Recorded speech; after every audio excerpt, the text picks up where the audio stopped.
This is my favourite image of St Francis of Assisi. A copy of this painting hangs in the Casa Dominaccio de Loyola in Abadiânia, Brazil. The painting is by the Italian artist Cimabue. The original is a fresco in the lower church of the Basilica of St Francis in Assisi. Cimabue, one of the great Italian painters, was a pioneer in the move toward naturalism. There are some art historians who argue that this trend was triggered by the impact of St Francis's love of nature. As the painting indicates, Cimabue's figures have more lifelike proportions and shading than those of his contemporaries, whose style you could say was more Byzantine. Cimabue lived from 1240 to 1302. He was born 14 years after the death of Francis. He never knew him, but he certainly would have heard a lot about him. For this reason, this painting feels like a very realistic depiction of the saint. Francis called himself the Little Black Hen. One of his biographers states, "He was not exactly impressive looking. He was very small and thin. His oval face, with low forehead, black eyes and narrow lips, was certainly not ugly, but it wasn't beautiful either. However, his black eyes were filled to the brim with sparkling vitality. His smile was captivating through its ever-present friendliness. His voice was melodious and pleasant, and his cheerfulness was contagious." Francis had many profound mystical experiences in his life. Notice that in the painting by Cimabue, Francis has the stigmata, the wounds of Jesus, on his hands and side. And also notice he appears to be holding a Bible. This is referencing St. Francis's earnest commitment to the literal interpretation of the Gospels.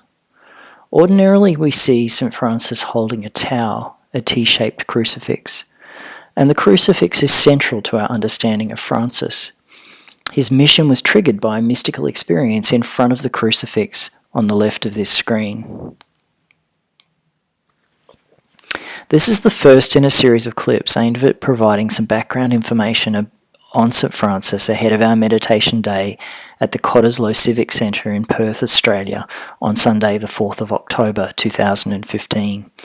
We've chosen the 4th of October for the meditation because it's the feast day of St Francis of Assisi. On this day we celebrate his passing into spirit 789 years ago. Sunday, October 4, our meditation day, is also World Animal Day.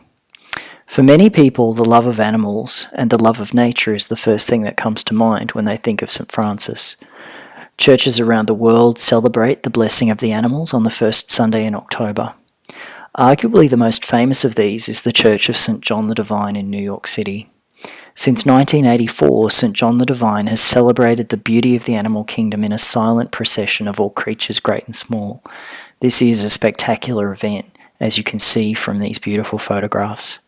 We will not be blessing animals at the meditation event, but we will have a special place for you to leave photographs of your beloved pets and creatures.